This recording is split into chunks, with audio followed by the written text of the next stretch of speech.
دوستان سلام، با یه ویدیو دیگه در خدمتتونم. بعد از مدت‌ها برگشتم دارم این ویدیو رو ضبط میکنم. کمی احساس راحتی نمیکنم جلوی دوربین چون خیلی وقت نبودم و حالا این اتفاق اخیرم که پیش اومده همش دوایت دوست دخترم همراهمه. کمی راجع به این موضوع صحبت میکنم و نمیخواد دوربین باشه. عرضم به خدمتتون که حالا در آینده اگه خودش راضی باشه به شما معرفیش میکنم. بعد دارم میرم یه چرخی تو مسکو بزنم. یه دوتا کار دارم و میخوام یه پارک رو اول به شما نشون بدم. قبلش میرم، من دیروز ماشین آوردم واسه یه سرویس روغن و این چیزا، یه سرویس کلی میکنی. بعد یه فیلتر هوا عوض کردن زیر داشبورد ماشین. معمولا حالا بکنم همه ماشین اینطوریه. این به مشکل خورد، داشت این فیلتر رو عوض میکرد. بعد الان که بعد اومدم خونه دیروز در داشبورد باز کردم، در داشبورد صدا میخوره. بعد میخوام ببرمش اونجا، احتمالاً حالا فیلتر رو بعد جا زده یا حالا یه واشر یه چیزی رو بعد جا زده که باعث میشه در ماشین، در داشبورد ماشین صداش در اومده. برم اینو درست کنم و بعد از اونجا میرم تو اون پارکی که میخوام قدم میزنم و یکم راجع به این موضوعات صحبت میکنیم. دوستان این داشبورد ماشینه که گفتم صدا میده. ببینید در داشبوردی که باز میکنی ببینید این صدا ازش در میاد. عمدن میکروفون رو بردم نزدیک که این صدا رو گوش کنید. یه بار دیگه گوش کنید. میخوام ببرمش اونجا این صدا رو واسم اوکیش کنه، بعد چیز کنه دیگه. باید فکر کنم اون فیلتر، چون دیروز یه عالمون زیرش ور میرفت، کل کارهای ماشین رو انجام داد، به اون قسمت که رسید نمیتونست اون عوض کنه. یعنی مکانیک مجبور شدیم چیز کنیم، روی یوتیوب واسش ویدیو پیدا کنیم که چطوری اون فیلتر رو باز کنه.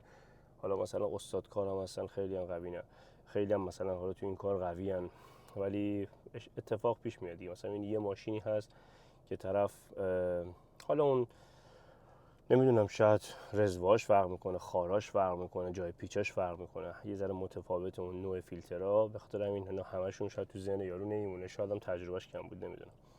برام ببینم داستان چیه.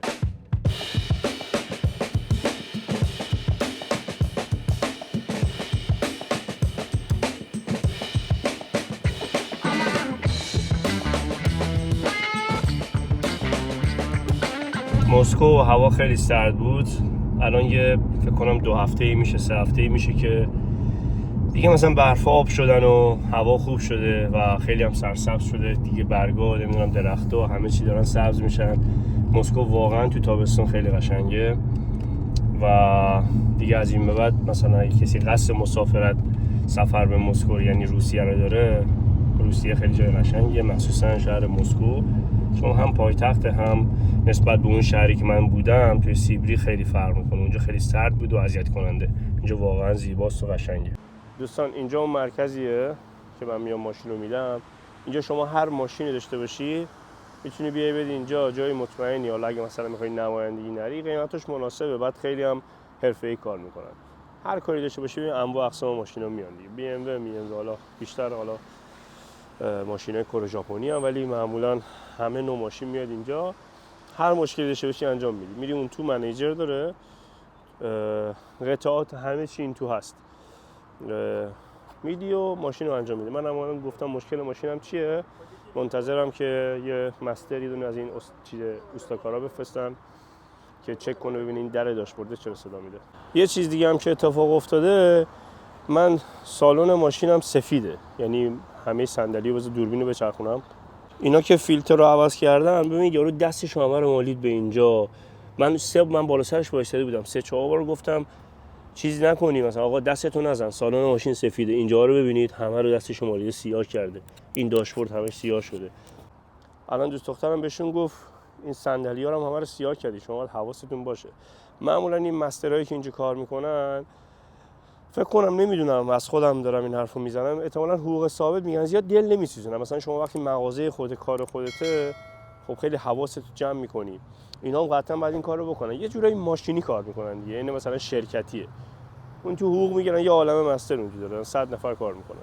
تو ماشین میاری میذاری اینجا، اینا هم سریع انجام میدن. مثلا طرف میگه آقا این ماشین بعد روغن عوض شه، فلان عوض شه. یه ذره کر و کثیف کار کردم دیگه. من همیشه ماشینو میارم، ماشینای قبلی من میآوردم اینجا.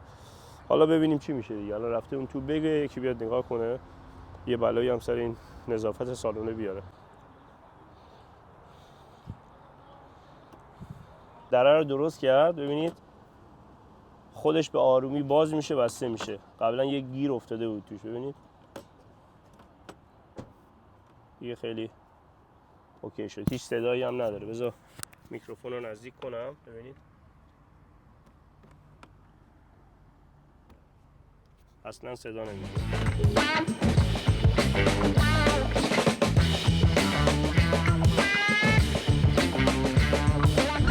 دوستان گشتمون شد، گفتیم قبل اینکه بریم پارک قدم بزنیم بریم یه رستوران غذا بخوریم. میریم رستوران ایرانی. یه رستوران ایرانی توی مسکو هستش، یعنی رستوران زیاد ولی یکی از این رستورانی که من میرم خیلی غذای خوشمزه‌ای داره. من معمولا میرم اینجا. حالا الان میرم اونجا به شما نشون میدم، منوشو بهتون نشون میدم. یه زمانی مسیرتون خورد مسکو حتما غذاشو امتحان کنید، واقعا غذای خوشمزه‌ای میده. این تبلیغ نیست، صرفا خودم هر هفته حداقل یه بار میرم اونجا، میرم غذا میخورم. غذای ایرانی اکثر چیزها هم داره، خیلی خوشمزه است و قیمتش هم مناسبه. توی مسکو مناسبه که حالا منوشو بعد اونجا یه ویدیو از رو منوش میگیرم شما هم ببینید که مسیرتون وقتی اینجا خورد حتما امتحان کنید. شاید از خیلی از رستوران تو خود ایران هم بهتر غذا میده.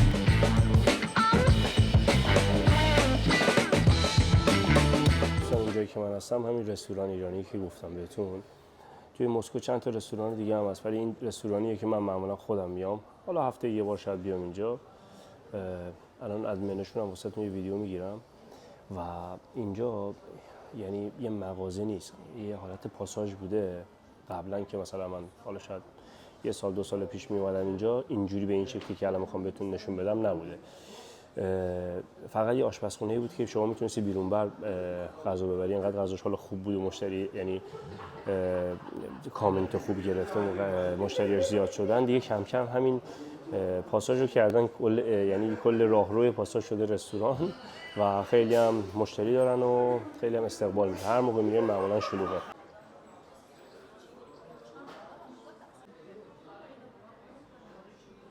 اینجایی هم که الان نشون دادم جلو درشو، این یه سوپرمارکت ایرانی هم دارن. اگه شما دلت تنگ بشه، مثلا من توی نوواسیبیرسک که قبلا زندگی میکردم از این بود چیز بودم، اذیت میشدم. یه چیزی که مثلا حالا دلت تنگ میشه، چیپسی پفکی، مثل سوپرمارکت ایرانی نیست همه چی داشته باشن، ولی این چیزای اولیه‌ای که شما دلت توی خارج از کشور تنگ میشه رو دارن.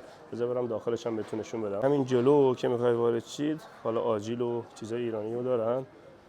این دوستمون هم همیشه اینجاست، به شما کمک میکنه. مثلا ببینید مثل رب و نمیدونم یه سری کنسروا، غذاهایی که آماده هست و داره. چیزای اولیه‌ای که شما دلت اگه تنگ میشه مثلا داره دیگه، چیپس و پفک و یه سری سوسیس و کالباس ایرانی.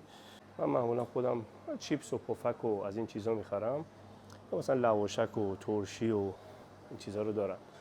میگم به خاطر اینا نیازی نیست تا ایران برید. اگه تو مسکو دلتون تنگ شد همینجا میتونید بگیرید. به خاطر اینکه دانشجو توی مسکو دانشجو ایرانی زیاده، معمولا این چیزا خیلی کمک میکنه دیگه. مثلا طرف واقعا مهاجرت نکرده که همیشه زندگی کنه، اومده مثلا به خاطر درسش و اینا هنوز به اون خارج زندگی کردن عادت نکرده که مدت طولانی باشه غذای ایرانی نخوره. به خاطر همین چیزا تو دم دست دیگه، تو دسترس خیلی به شما کمک میکنه که دلت زیاد واسه ایران واسه وطن تعیین نشه. از اون جلوی در میتونید شما غذا رو سفارش بدید. بعد میبینید این قسمتی که صندلی چیدن اینجا هم جدید اضافه کردن بهش، یه قسمت خصوصی تره که مثلا میتونید بشینید، یه ذره پرایوت تره، میتونید اینجا بشینید. و جلوی ورودی هم تخت نرده که جلوش هم سوپرمارکت. حتی از این چیزای یادگاری هم میتونید شما بخرید. ببینید برنج ایرانی هم داره. دوستان غذای ما اومد. این غذایی که ما سفارش دادیم یه بختیاریه واسه دوست دخترمه، معمولا بختیاری دوست داره. این زرش پلو با مرغ غذای خودمه، یعنی من بدون زرش میخورم. و اینجا مثلا اینو بردارم، جیگر و دل و جیگر و ایناست. ما همینا رو گفتیم فعلا چون بعدش میخوام بریم خونه، سری غذام تو خونه داریم میخوایم بخوریم. این غذایی که دیدید یعنی شد 2 تا غذا، یه بختیاری، یه زرش پلو با 4 تا سیخ دل و جیگر و اینا. قیمتش هم میخوام بهتون بگم. قیمت اینا شدش بگیرم جلوی دوربین 2180 روبل. نمیدونم دقیق روبل چقدره ولی به دلار بهتون بگم مثلا $20 حساب کنید، یا هولوش $20 شده. اینجوری راحت تره. شما تو هر زمان بخواید حساب میگن محاسبش کنید تقریبا $20 شده بابت این منویی که ما سفارش دادیم.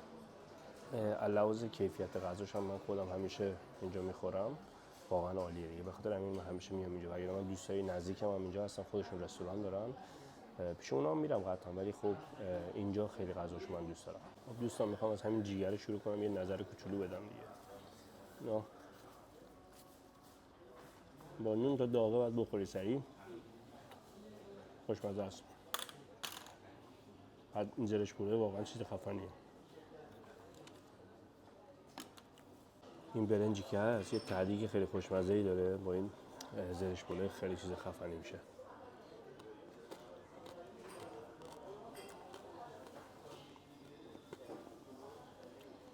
امیدوارم دلتون نخواد اگه هوس کردید. حالا اگه شما تو ایرانید که دیگه خودتون دسترسی دارید، اگه هم که کشورهای دیگه اید، واسه اینکه دلتون نخواد یه رستوران ایرانی پیدا کنید دیگه.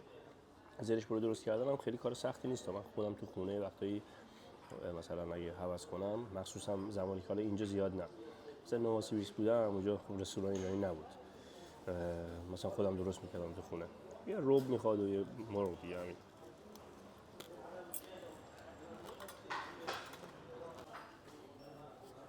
جیگره رو انقدر دوست دارم اینجوری بکنم تو چش این بچه نکنم چی کنم.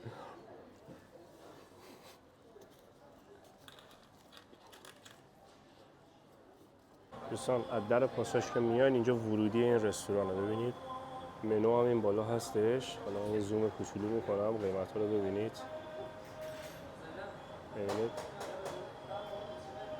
معمولا بین تقریبا 500 روبله. اسم این رستوران هم از کافه تهران. شما مثلا توی گوگل مپ و اینا هم سرچ کنید میاد، ببینید اینجا نوشته اسمشو، میتونید راحت پیداش کنید. زمانی که اومدید مسکو میگم دیگه. دوستان از رستوران زدیم بیرون، اومدیم تو این پارکه کنار رودخونه است. یه چیز جالب میخوام بهتون نشون بدم الان. قبل اینکه برسم به این چیز جالب بگم که اصلا برنامه ویدیو امروز مشخص نبود، چون خیلی وقت نبودم. همینطوری خواستم یه ویدیویی بگیرم که یه ویدیویی گرفته باشم. اینجا رو ببینید چقدر باله. پارکه یه حالت پیکنیک ماننده، بزنه به رختش شبیه ایرانه. یعنی من چون اهل شمالیم قشنگ مثل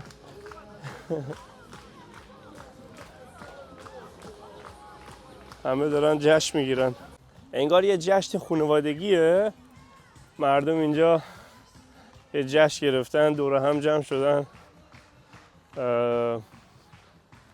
پارک دیگه معمولا زیاد نیست، ولی تو تابستونا تو روسیه هست.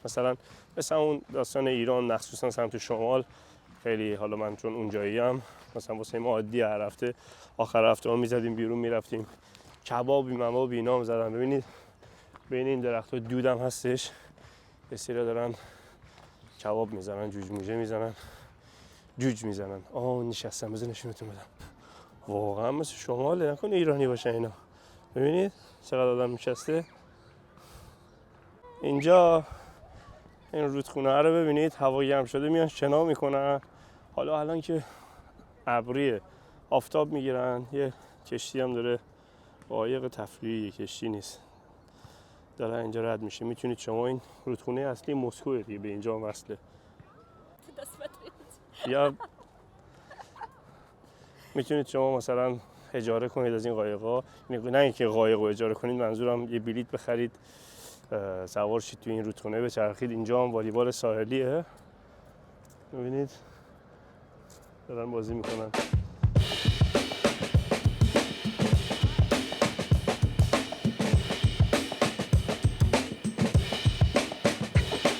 اسم این پارک زیبا هم هست کولومینسکایا.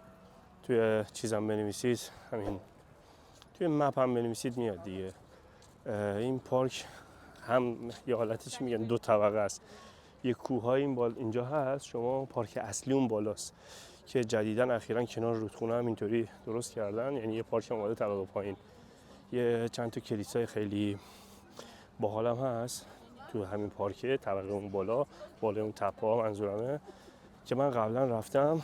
حالا اگه ویدیو قبلی رو دیده باشین، زمانی که پارسال مامان اومده بود توی مسکو با مامان و خواهرم اینا رفته بودم تو اون پارک کنار کلیسای ویدیو گرفتم. تو چنل هست، حالا دوستان اگه دوست دارن میتونن برن تو چنل، اگه ندیدین اون ویدیو رو ببینید. اینم همون کلیساهایی که گفتم، ببینید این هم یه دونه دیگه هم هست، میتونید برین اینا رو ببینید.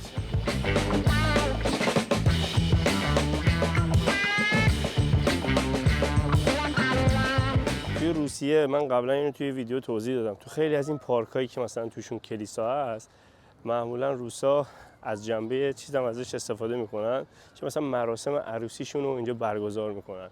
چون تو روسیه مثل ایران که نیست، مثلا رسم نیست مثلا عروسی مثلا تالار بگیرن، حالا شاید هم باشه ولی مثلا خیلی چیز نیست، مثلا شاید آدمای معروف شاید این کارو بکنن، مثلا تالار بگیرن 300 نفر 200 نفر 100 نفر آدم بیان. معمولا خیلی کوچیک و مختصر مفید بین خانواده و یه سری دوستان انجام میشه. شاید جمع کلی عروسی مثلا 20 نفر باشن، شاید 10 نفر باشن، حتی کمتر هم ممکنه باشه. بذار الان این قسمت دارن حالا ازدواج کردن، میخوام یه تیکه فیلم بگیرم بهتون نشون بدم. ببینید اومدن اینجا یه عده جمع شدن. حالا مثلا این جزء مراسمایی که اگه همه با هم باشن ممکنه مثلا آدمای عادی هم رد میشن اونجا نگاه کنن. مثلا این تعداد یکی از عروسی‌های پرجمعیت این کشور میشه.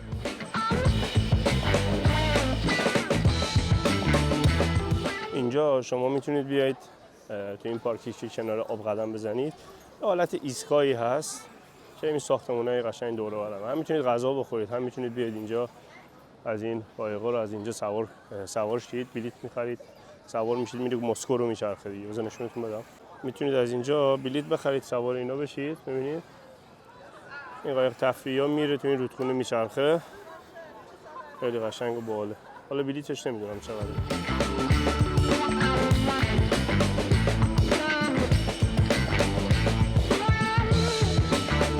اومدیم تو استارباکس یه کافی بگیریم، ببین چقدر شلوغه. گفتیم یه کافی بگیریم اینجا بخوریم کنار این رودخونه. کافی رو گرفتیم، اینم به روسی بهش میگن سترینیکی، با تخم مرغ و کاتا چیز نمیدونم چی میشه، با نمیدونم یه چیزی دارم مثل ماست چکیده میمونه، حالا واقعا به فارسی نمیدونم چی میشه، با اون درست میشه، خیلی خوشمزه است با کافی. اینو دوست دخترم تو خونه درست کرد، آوردیم اینجا کنار این ساحل بخوریم. میخوام یه توضیح کوچولویی بدم که ویدیو هم زیاد طولانی نشه که این مدتی که نبودم کلا چیکار میکردم، داستانم چی بود.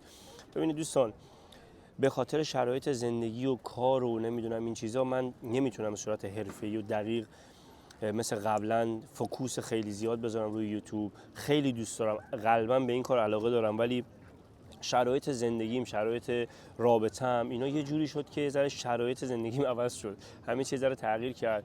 من حالا همتون میدونید دوستایی که یعنی منو دنبال میکنن از قدیم میدونید من مربیگری میکنم تو مسکو.